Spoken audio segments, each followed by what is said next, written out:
In this video, we're talking episode 1 and 2 of the Book of Boba Fett. Welcome to another episode of the Orange Nerd Show. Up next.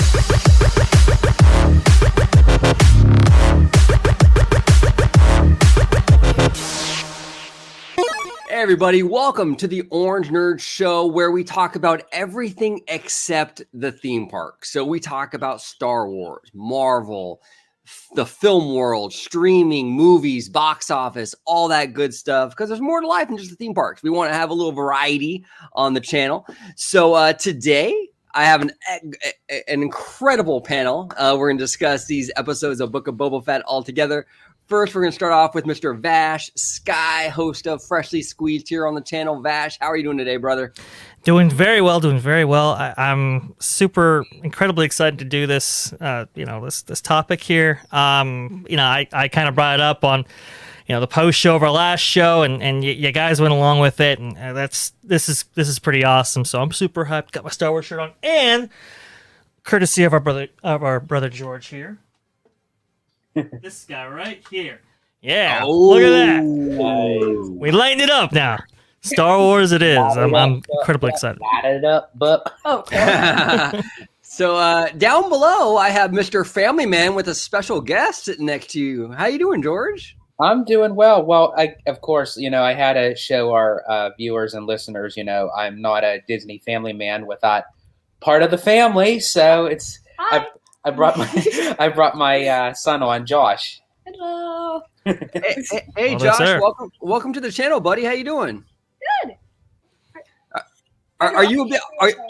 I wanted to come on and Dad gave me the chance to come on and talk about the Book of Boba Fett and stuff. Yeah, it's awesome. Are you a big Star Wars fan, Josh? I am. Cool. I watched the series. I watched the movies. I know more than Dad because I can watch the series. So you actually watched the content, right? Yeah, I watched the Clone Wars, Star Wars Rebels, tons of other series about Star Wars. Nice. Doesn't care to watch. So I'm like the number one spokesperson out there, people, that if you have a child or children, they will put you in prison. Yeah, I do. I really do. Well, listen, I am incredibly excited to hear your perspective because honestly, in the fandom, we don't really hear much from the younger generation. It's all a bunch of adults constantly talking and arguing about costumes and set design and all this mumbo jumbo. But how is it really appealing to your age demographic? I'm incredibly excited to find out. So thank you for coming on. Yeah, thanks, Josh. And I am too, actually. It was George Lucas himself that said Star Wars is for kids, right? Yeah. Star Wars is for kids, and I think he means more or less the kid in all of us. I don't see any adults around here. So. Honestly.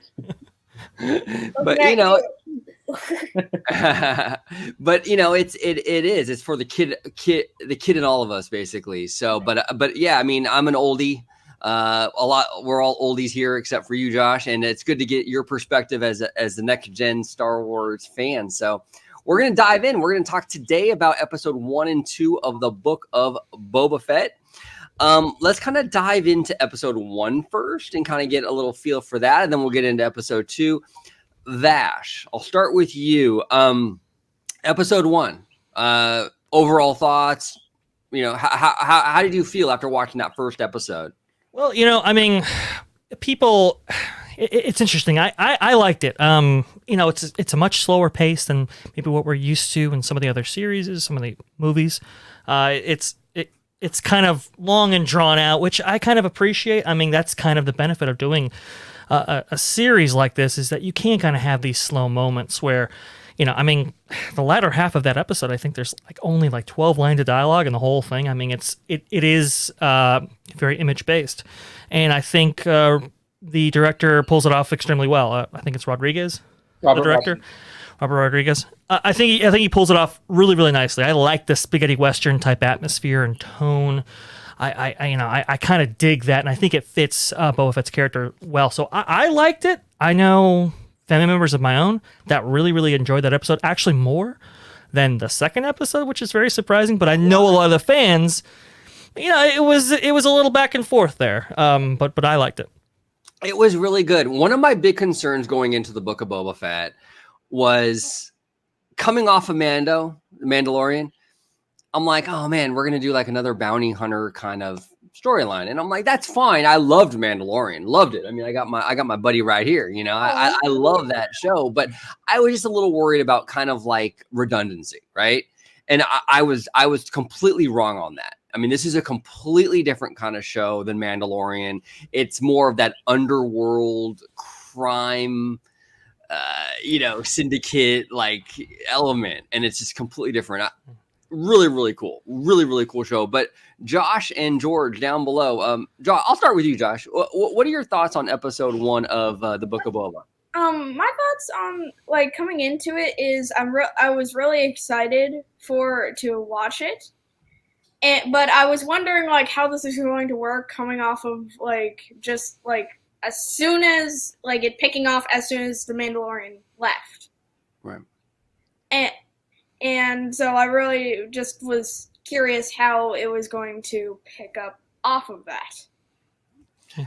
Yeah, and it was interesting how we're starting to get a feel now that we've had a couple episodes of Book of Boba of like the format of the show, and it looks like it's really going to be heavily based in this flashback kind of format, which is kind of interesting. It kind of pivots from like today, which is what Josh was talking about, like, the aftermath of Mandalorian, and then kind of goes back into like, how Boba got out of the Sarlacc pit and things like that. It's a very interesting format here with a lot of flashbacks. So it's a unique kind of show. It definitely sets itself apart from Mandalorian, but it still has a little bit of that flavor where it's connected, Yeah, definitely part of that world. Go ahead. Yeah. What do you think, George?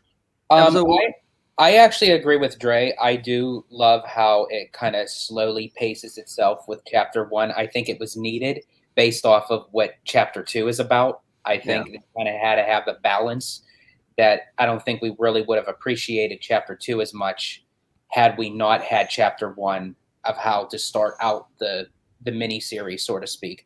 And I think when you have a character like Boba Fett who is so ingrained in the Star Wars universe, literally from the original films, how do you take that character and expand his story when we watched the original movies and we all thought he was dead?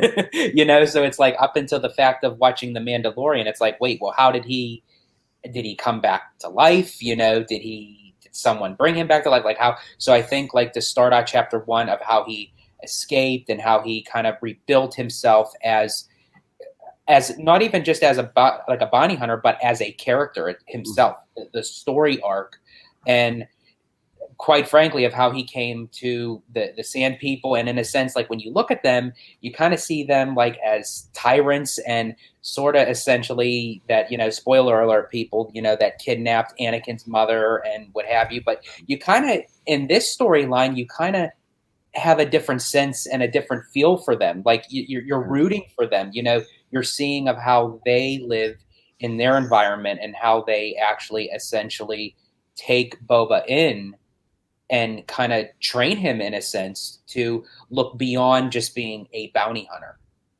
Yeah. And I really like that element of it, George, where it was sort of like, they take Boba Fett in, and then initially they kind of mistreat him, they kind of beat him up, but after a little while they start to learn from each other, right? Like the Tuskens kind of learn Boba's kind of way of doing things, and Boba kind of learns their ways. It's kind of this mutual respect, and they're kind of teaching each other and learning, which I thought was pretty cool. So I don't know, man, it's pretty awesome.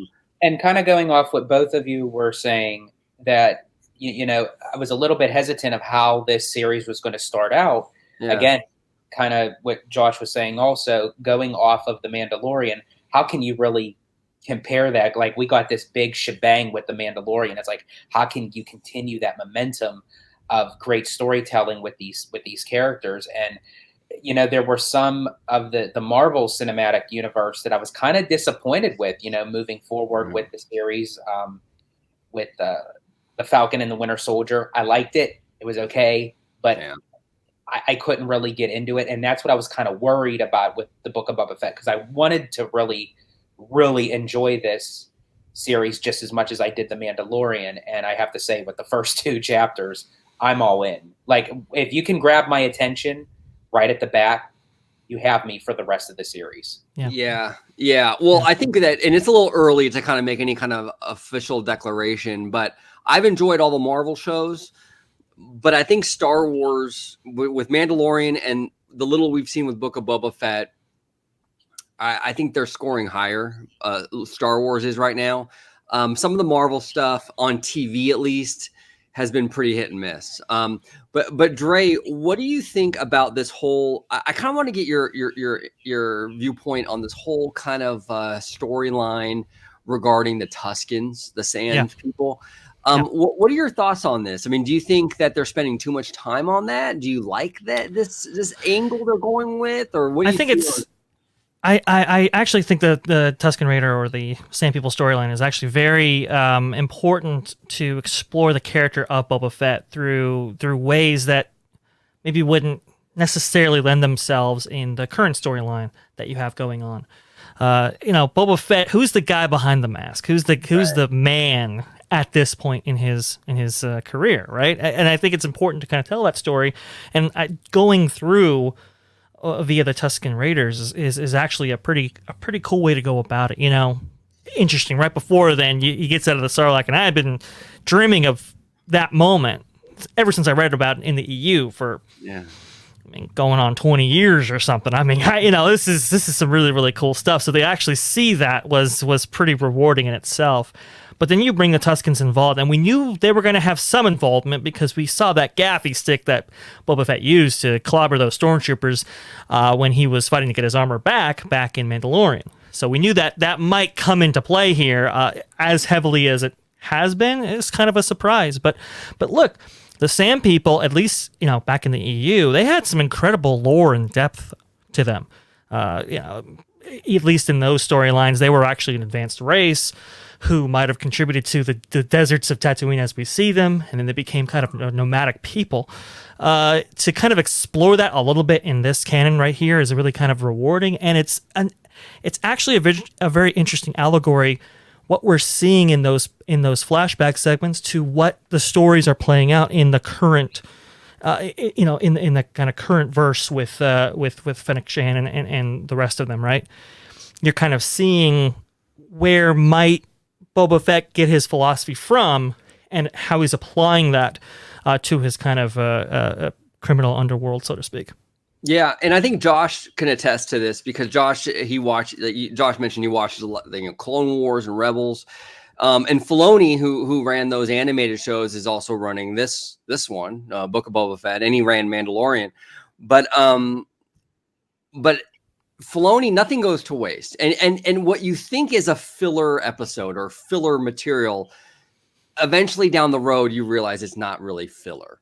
And people that are complaining about like the Tusken Raiders kind of storyline right now, sit tight because there's always with Filoni, there's always a reason. There's always a reason. And you touched upon a great point there, Dre, where it's connected. We may not realize it 100% right now, but it's going to come around, and we're going to by the end of the show, I think we're going to be like, wow, Oh yeah, it absolutely is connected. You're seeing like his kind of rule from respect mentality, his philosophy, where did that come from? You look at the chieftain, you look at, how he commands his Tusken Raider tribe, how respected he is amongst that tribe, how much power he actually has over the water, so to speak. And the last segment in the first episode, you see him give the water over this kind of this important resource in Tatooine, and how. Hey, with the criminal underworld, of course, there are resources like spice and all that, and it's pretty cool how the second episode actually touches on spice, and it's the first time we've kind of seen that introduced in the world that played such a heavy role in pre-Disney canon. So you're kind of seeing this like, okay, we're going towards a direction here that will bring it home to the Sand People. And a lot of people have some theories about that. And I think the second episode really illustrated the importance, the value that the Sand People storyline actually bring to the story. And it's really cool. It's really rewarding to see. It is. Now, Josh, I want to ask you a question. Now, you liked the first 2 episodes of Book of Boba, right? I did. You liked it. Okay. Was there anything? Well, we'll start with episode 1 because that's what we're kind of focusing on right now. But anything in episode 1 that you didn't like that was kind of like it just didn't work for you, or? Hmm. Um. I really don't think so because I really like every part of it. Honestly, like every part of it, I thought was interesting or cool or Okay. something useful to the storyline. That's good. That's cool. That's cool. That I'm glad you really enjoyed it all the way through. George, anything you didn't like in regards to the first episode?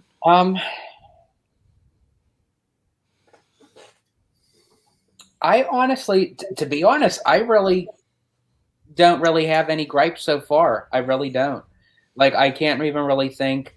Like, I do know that you have like some interesting words for certain characters, but I mean, I think for me, anyways, I kind of like a little bit of that just to kind of break some of the melodramatic tone that puts towards the way that the story flows. So I kind of like a little bit of a character that has a little bit of like a sense of humor or something that just kind of has like a little bit of one-liners to it, and so yeah, I have to say so far I don't really have any gripes. Okay, cool. I only have like really questions, but those are in episode 2. Okay, we'll definitely dive into that. Dre, any in regards to episode 1, anything that kind of you didn't really weren't really feeling, didn't connect with you, didn't work for you, kind of cringy, anything like that? Let me think about this for a second here, because I actually did quite enjoy the first episode quite a bit. I think I agree with you. The kind of the Twi'lek, I don't know. I'll bring him on. Assistant of the mayor. I'll bring him on so we can kind of see who that is for at home. This guy right here, the mayor's assistant, his right hand man. I mean, his performance is a little, I don't know. It's a little out of character, not for his character, but out of character for the actual like world, Tatooine, this kind of criminal underworld. Would he necessarily be acting like that? I don't know. I can't agree with you to some extent that maybe his performance is a little, he's chewing some scenery that maybe he shouldn't be. Yeah, I didn't, and yeah, the cat's out of the bag. I didn't like this character. Oh, I'm terribly sorry, sir. Oh, la la la. And it's just like I don't know. It was weird to me, and like you said, Dre, it kind of took me out a little bit, like of that Star Wars energy. And it kind of reminded me, and this is coming from someone who actually enjoyed The Last Jedi, but it actually kind of reminded me of a character you'd see in Canto Bight a little bit, like it's weird, like it's Star Wars, but it's not, it's weird. It was weird. Understandable. But I will say for this character, I think you're not giving him enough credit. I don't think you're giving him enough credit, but we will see. No, I do kind of agree. It's a little off kilter. I kind of get what George is saying, though. It kind of breaks it up. When you put it like that, it's like yeah. And look, nothing. And I've said this a lot. I mean, nothing's ever going to be perfect. So there's always going to be, even my favorite movies, my favorite shows of all time, always going to have critiques. And this is a very minor one. A very minor one, but and I do. But I think we're at that. Yeah, right. I do think we're at that place in Star Wars media that you kind of have to take some risks every once in a while. You kind of have to push the boundaries a little bit, and maybe this didn't quite nail it on the head, but yeah, I could agree with you with that criticism. Yeah. Well, let's move on to episode 2 because this was a banger, you guys. Woo! Episode 2. Okay, let's get into episode 2. Dre, we saw a lot happen in episode 2. What didn't we see happen? That's the better question. Right. It was an insanely good episode in my opinion. What are your overall thoughts though, from your perspective, Dre, on episode 2? Did it land with you? It absolutely landed with me. Some things I mean, maybe there's some gripes somewhere around there. Maybe some of the stuff at Tashi Station was a little bit maybe too close to biker bar kind of thing that they were doing there. But overall, I thought the episode was really fantastic. You know, when you get to that train sequence and it's freaking Mad Max meets Star Wars, it had me smiling ear to ear, and I haven't done that for Star Wars in a while, and I just couldn't help myself. I was like, this is freaking amazing. Like, this is unbelievable. The production value was right there. I mean, this was an extremely expensive set piece, you could tell, and they pull it off, and they pull it off extremely well. I was really impressed. I was really impressed with what I saw. Well, one of the best things to come out of Disney Star Wars, yes, is the introduction of trains in the Star Wars universe. We saw a little bit of that really dope train from, remember a Star Wars story? Yes. Remember that? That's actually what I was going to say. When I saw that sequence last night, it did bring me back to a Solo story. And that's where what you had mentioned this on Twitter, OG, about, you know, if they were to have done Solo as a sequenced show rather than a feature-length movie. And I think it would have, if they would have waited just a little bit longer when the streaming service came out, I think a lot of people would have connected more with that than as a feature film. So you're saying a film every year wasn't a good idea? Pretty much. Yeah. No, Go you're ahead. I did enjoy Solo. I really did, because we went to go see it in theaters together. We had a Father Sunday, and we really did enjoy it. I mean, more than what a lot of people have been griping about it online.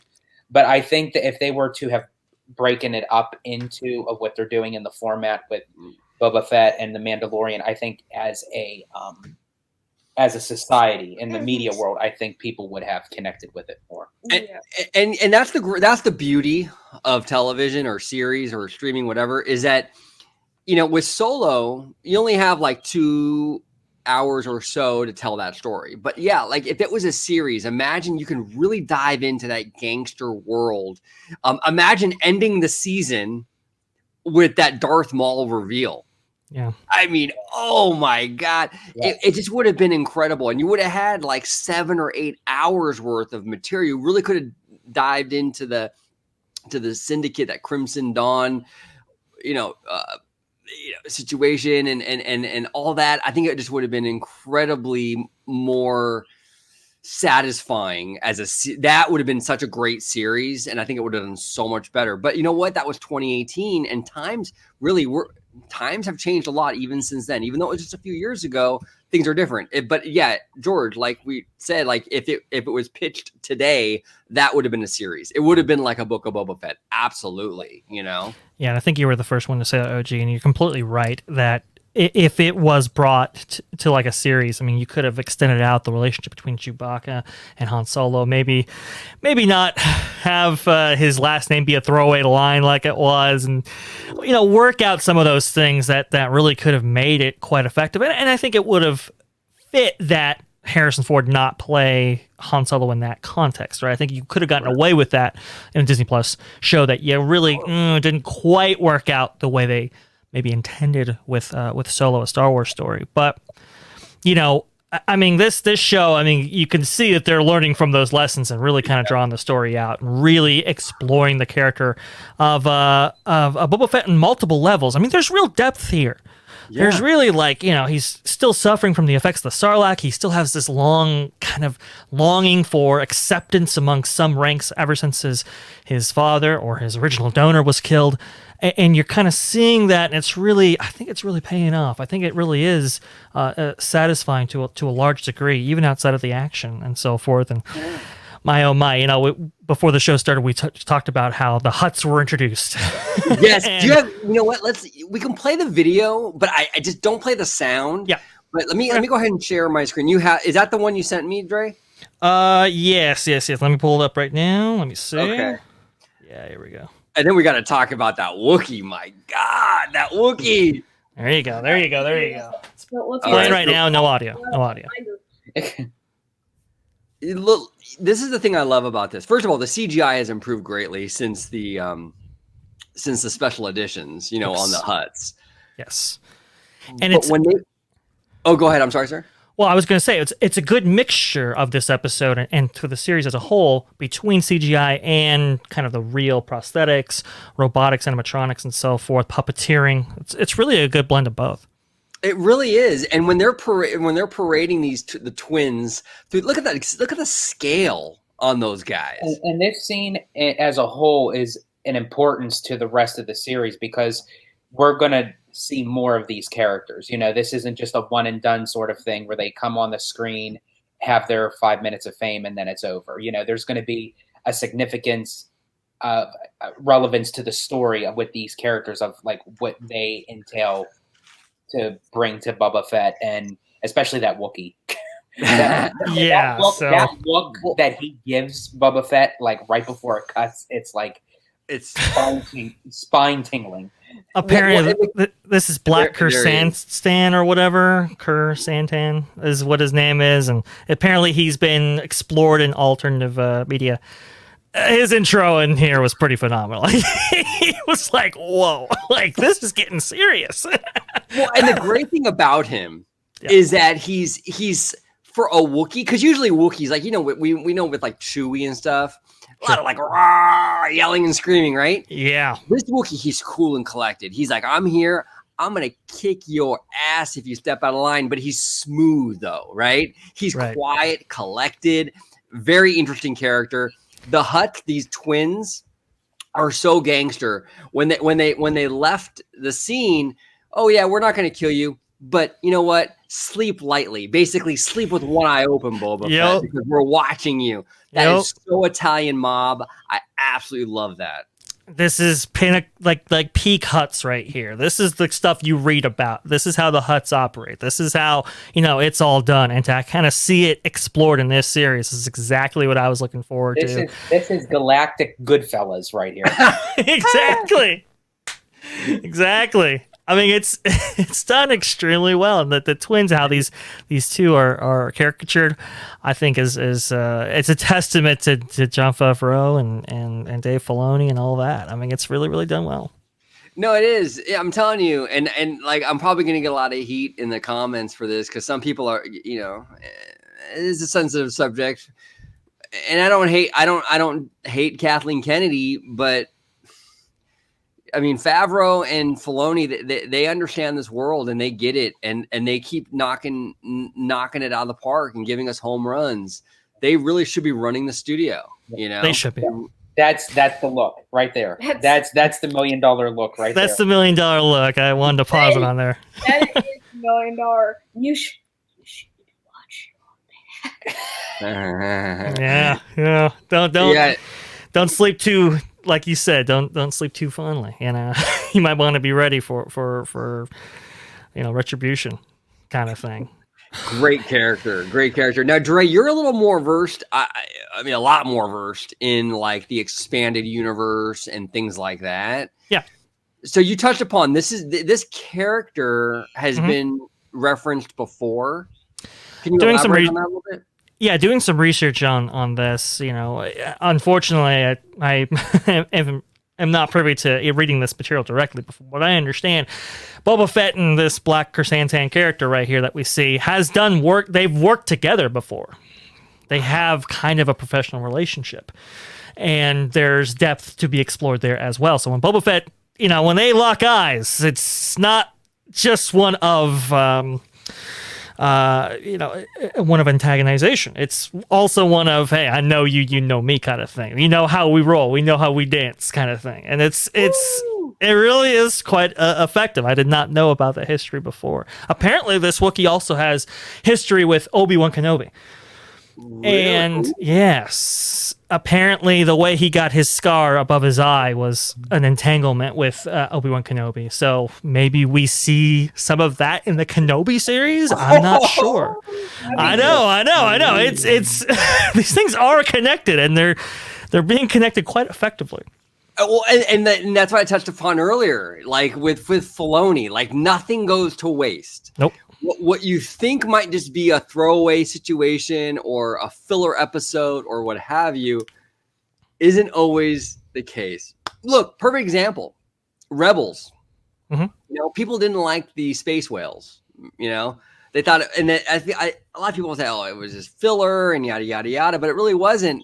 The season finale showed that the space whales played a big part in that season finale. It was a big, Yes, and that brings us to the question of where is this all going? Where are the stories that we're seeing in Book of Boba Fett, maybe in Kenobi, in Mandalorian? Where is it all headed? And those space whales and that last scene with Thrawn and Bridger, they might come up here. I mean, that might be extremely relevant. We heard Thrawn's name mentioned in a Mandalorian season 2 episode with the Ahsoka Tano. We heard that name mentioned. We know that he plays a pivotal part in this universe still to this day. We just don't know how all those pieces connect. So I think it's going to be really fascinating to keep an eye on these series, and it's a great ride. I mean, it's very compelling, this stuff right here. Probably the most compelling media that we've seen from the Disney Star Wars era. And I think that's where kind of Marvel kind of exceeded Star Wars in like the very beginning, like before all the stream, like they had their interconnections where it's like, okay, there's a purpose for this. We don't know what it is, but keep an eye on it because it's going to come up later on. And that's how, and you go back and it's like, okay, that's how this was connected. And I love the approach that they're doing, the same kind of mixture with Star Wars. Yeah, and they're doing it the right way. They're doing it in a way it's fan service, but it's fan service done the right way. Look, Spider-Man No Way Home is fan service, no doubt about it, but it's fan service done in the right way. So it's all about execution. And Filoni and Favreau, they get it, and they know how to do it in a way that really just knocks out of the park. To your earlier point, OG, I do agree with you. I mean, I think it's time to place Jon Favreau and Dave Filoni in a much more influential role when it comes to Lucasfilm. I think it's time, and I think we're seeing some changes already begin. The old guard of Carrie Hart and Chuck Wendig apparently are out. Apparently, Pablo Hidalgo, his role is changing. I think we're going that direction, but let's make it. Let's make it official. Let's really, put the kibosh on what Star Wars was and really move it into the future with this kind of storytelling. I think it would be phenomenal. You're absolutely right. And one thing that I think that really helped the prequels was the Clone Wars series. And what I mean by that is, like, the prequels when they first came out were panned by fans. A lot of fans were very disappointed. They didn't like them, right? A lot of criticism thrown at Hayden Christensen, which that's my boy. I love Hayden Christensen, and I think he did a great job as Anakin, but a lot of people didn't like his performance in those movies. I get it. I understand it. But the Clone Wars, what they did is they sort of put meat on those bones. The prequels kind of set the foundation, and then the Clone Wars came in and kind of filled everything out. And it filled it out in such a great way that it really changed the reputation of the prequels. Anakin became a beloved character. We got things like, characters like, Ahsoka and what have you. I think I would love to see Filoni and Favreau tackle the sequel trilogy and do what the Clone Wars did for the prequels for the sequel trilogy, where, they set the foundation, they got the bones all established, foundation established for the sequel trilogy. Now Filoni and Favreau can come in and put meat on those bones. And I know that this is the Orange Nerd, that, it's beyond the parks, but just for a little part. And I think that could eventually help Galaxy's Edge in the long run, because it's set in that same time zone and it's stuck there, that I really think that, I agree with you that if they put Filoni and Favreau into that mix and create an expanded storyline with the new sequels, I think that they could then expand the horizon that they're stuck in right now with Galaxy's Edge. Yeah. Yep. We need some Boba Fett and Mando in Galaxy's Edge, man. We absolutely do. Now, Josh, was there, we didn't truly get a sense of what you really liked and what you disliked from this episode. Could you expand on that? So what I found like really weird or something from this is the fact when Boba Fett is like in his dream sequence thing, and he's being like, I don't know, chained up by the little Tusken Raider, and then they were all attacked by the giant sand demon thing. Um, why he didn't just say, you know what, the kid can die. I'm gonna go run away to like the next land or something. Well, I think that's one of the reasons here. I can't play it, but I think that's one of the reasons why that sand beast was used, right? Because I think he would have ran away. I think he was trying to run away, but when that sand beast actually attacked that child Tusken Raider there, I think he saw an opportunity, and it was like, well, I could run from these guys, or I could get accepted into this tribe, and they could teach me. I could learn from their people, how they run their, how that chieftain commands respect, how you can be integrated into this kind of native, very, very foreign society, and so forth. I think that was kind of the mindset there. Maybe I misread it, but that's kind of what I got. Another few things that I found weird or something is like another not like an involvement with a different kind of syndicate, a crime syndicate from a different timeline. Because in the train sequence, when they're like taking down the giant train and they all unload the passengers guys that were on there, yes, they look vaguely familiar to the Pike Syndicate on Nar Shaddaa. From what I understand, that is the Pike Syndicate. That's who those guys are. So you're pretty astute, because even I didn't pick up on that one. But doing some research, yeah. We're watching that part, and he's like going through like the whole storyline. He's saying, these guys look familiar. I think I know who they are. And I'm like, okay, can we get through like this scene, because this is a kick-ass scene. Please fill me in at the end. But hey, no, he recognized it. He understood it. He's like, oh wait, I think I know who these guys are. That's pretty good there. I'm not gonna lie. I'm pretty impressed. I'm impressed. I'm impressed as well. That's pretty cool, Josh. That's pretty cool. Thank you. Mm-hmm. But you're seeing other crime syndicates integrated in such a way that makes sense, right? It's not just fan service for the sake of fan service. It actually makes sense to the universe, makes sense to this part of the galaxy. Very effective. Yeah, and that's Filoni and Favreau's wheelhouse. They know how to do it. They know, just like Feige knows how to do that with Marvel. These guys, they know how to do that. They know how to do that fan service, but they do it right, and they do it in a way that works. And we're seeing it here. So it was a great episode overall. I'm all in on Boba Fett. And look, I really didn't even I'll be real with you. I'm not a big Boba Fett fan overall. I'm more into the Jedi and the Sith and that kind of like that, more of that lore than I am with the bounty hunters and the war part of Star Wars. I didn't want a Boba Fett movie. I didn't really even want a Boba Fett series, but now that we got it, and now that I'm seeing what we're getting with it, I'm all in. I really, really enjoy it. I really, really enjoy it. Right after this episode ended, Josh said to me, "Okay, good, put on chapter 3," and I said, "It's not up yet, buddy." He's like, "Oh, this ain't Netflix. This ain't. You can't binge. Can't binge, man. They're going to stretch this out." I want to binge. I know. Me too, Josh. Me too. But I think the distribution platform is effective. The only real criticism that I have when it comes to that is this.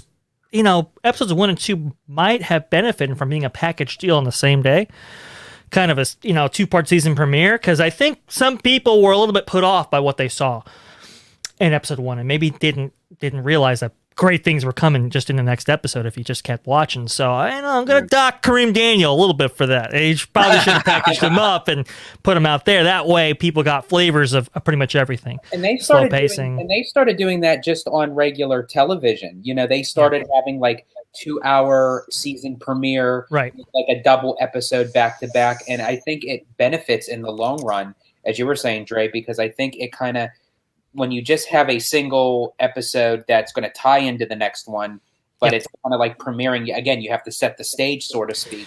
And it's like, if you kind of leave people with too many questions, it's like, is this going to be the whole entire thing? Is this what we're going to see every week? And it kind of is off-putting, and you could lose your audience that way. Exactly. Well, and that's what they did with Hawkeye, the Hawkeye series. And I think it was done more out of like just so it didn't like butt up against Boba Fett or interfere with Boba Fett, but it worked nonetheless. Where they dropped the first 2 episodes of Hawkeye, and it was good. I mean, it definitely benefited the show, I think, by doing that, because it kind of had the same thing here with Boba Fett has. You know, like if you would have dropped episode 1, I don't think it would have been enough for a lot of people. And they dropped both, and I think that both really worked well. I think they could have done that here with Boba Fett. I completely agree with you, fellas. They should have dropped 2 on the season premiere day. But yeah, I think it would have benefited, and I'll echo your sentiments as well, OG. You know, coming into this series, I was like, you know, Boba Fett. It's like, you know, it's you get the criticisms, right? Oh, you're not really a fan of him. You're a fan of the armor, and it's like, yeah, to some extent, I think people are. But I was like, you know what? They're doing it for a reason. Let's just go with it. There's so many avenues you can go in the entire Star Wars universe. They're clearly setting something up. Let's just go along for the ride. That's a huge risk, because you're dealing with a character who was hated for so many years. Like it was, you know. So how can you then draw your audience to say, okay, after how many years you hate them, now you're going to like them? You know, when you see that pitch. When you see that shot, you know, it's a good point. When you see that shot of Leia and she's looking up at, what is Boba Fett's ship called now? It's not the Slave One, apparently. It's not Slave One. It's like Starship or something. I don't know. Whatever. Okay. S1 there. When you see S1 fly off, it really is a touching moment, right? It's really like, oh my God, one of our favorite characters. We don't know the fate of him, right? He's just being whisked away. And it's kind of an emotional sequence, and you have this association with Boba Fett ever since that point. So I do agree with you, George. It's kind of a risk to kind of explore this in depth. And I think Mando really helped kind of ingratiate fans to this kind of version of Boba Fett that we really don't know. And now exploring that, I think, has been really rewarding. So I think it's working out. But like you said, OG, like, yeah, I'm all into the Sith and the Jedi and this kind of, you know, thousands of years of lore, and I was really excited for like, hey, maybe we get the Mandalorian Wars. That'd be really cool to explore that in the Old Republic series, 4,000 years before the Galactic Civil War. But this is pretty rewarding too. So I'm liking what I'm seeing. I'm all in. I'm all in too. I want to thank everybody today for coming on and talking some Boba, talking some Star Wars. Josh, our special guest, Josh, I want to thank you for coming on today, buddy. It was really nice talking Star Wars with you, man. You really follow this stuff, and I was impressed. It was very fun for me too. I wanted to come on anyway. Fantastic. Hey, Josh, whenever you want to come on, you just say the word, buddy. We'll have you on. Okay. Love you on. Absolutely. Very, very good. Yeah, we'll talk more Star Wars. You know, whatever you want. It was a good time. Don't get him on Marvel. He'll go through that whole entire spiel with you. You do. I'll watch the series. Again, prison people. Prison. Unlike you, I actually sat through and watched the very boring series of Captain Falcon and the Winter Soldier. He did his time. He did his due diligence. Too funny. But I'm gonna watch the boring series. Well, Josh, I agree with you on that one. I didn't hate Falcon and Winter Soldier, but I recently did a video on that, and it wasn't my favorite. It's all about WandaVision, buddy. It's all about WandaVision. WandaVision was the only part that I found really cool of Captain Falcon and the Winter Soldier was the part when fake Captain America just kind of impaled someone on his shield, and you can see the blood on the shield. That was literally the only enjoyable part of it for me. That was pretty cool. That was very, very Mortal Kombat-y, you know? It was Mortal Kombat. Well, thank everybody for Fantastic. coming on. I'm going to start with Mr. Freshly Squeezed. I'll work my way down. Dre, if you can let everybody at home know where they can find you on social media. Best place to interact with me is at Vashka. That's right down here. And yeah, I'm having some really cool conversations on Twitter, so that's pretty cool. Definitely offer, it lends material for the show, so that's pretty cool. But the best place to see me is on your channel at OrangeNerd55 at Freshly Squeezed, your source for juice, news, and info, squeezed fresh right from the Grove. So that's where I'm at. Yep, absolutely. Thank you, sir. And down below, Mr. Family Man and Josh, where can they find you on social media? I don't know if Josh has social media, but I don't want to.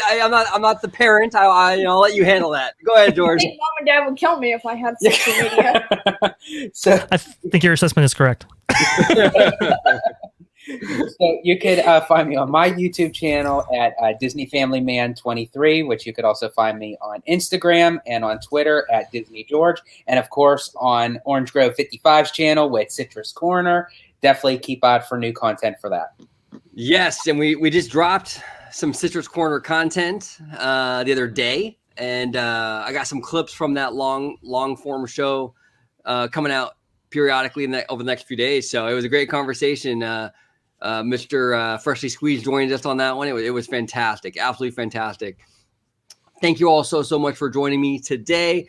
Like, subscribe, comment down below with all your thoughts on episode 1 and 2 of Boba Fett, your overall thoughts on Star Wars, Filoni, Favreau, Kathleen Kennedy, whatever you want to talk about. Last Jedi, I don't care. Just comment down below. We'd love to hear from you. And as always, have a wonderful, wonderful day.